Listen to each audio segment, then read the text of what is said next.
Come on, step it up! Where are the extra modes?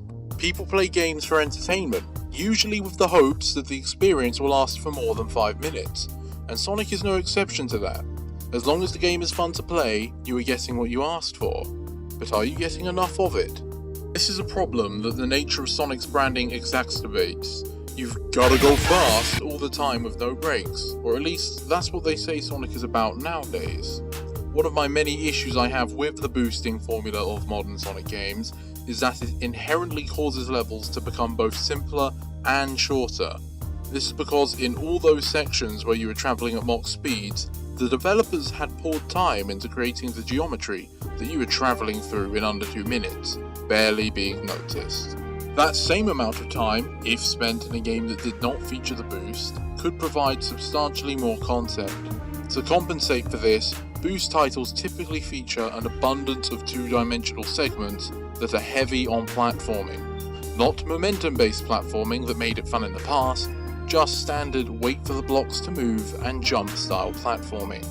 These segments do succeed in adding length to stages, but it's hollow content that clearly was used to pad the game, compared to just having a full 3-dimensional level. 2-dimensional segments are also inherently slower than the boosting segments, which contributes to fans of this style believing that the boost is necessary for Sonic to go fast, because the gameplay they experience without it is about as fast as a real hedgehog.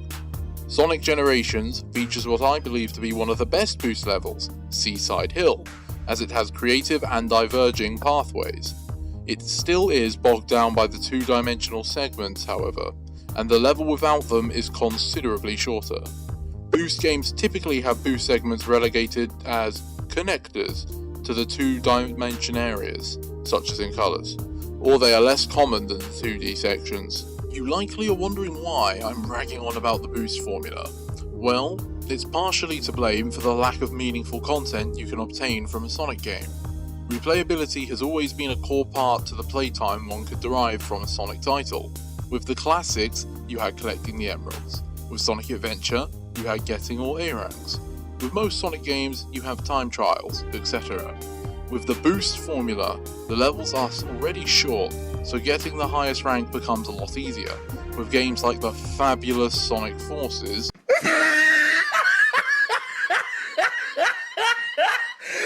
look at the top of his head!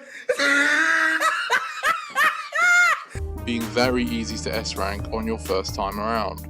In recent Sonic titles, the extra mission you could perform feel very underbaked. They are usually very short and consist of repurposed assets to complete simple tasks.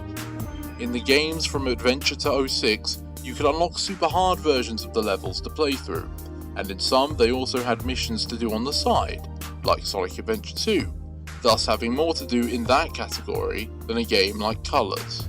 There is more to additional content than merely the levels, however. Side modes can also contribute a considerable amount of playtime to a game. Sonic Adventure 2 contained the best multiplayer experience in any main Sonic game to date, with a wide variety of characters and levels. It had a kart racer mode, it had the Chao Garden, which for some was like a game in and of itself, and then it also had the boss rush and time trials. Sonic Generations, in comparison, had time trials and a casino table in some versions. The missions are not an extra mode, and I already mentioned how other Sonic games also included missions.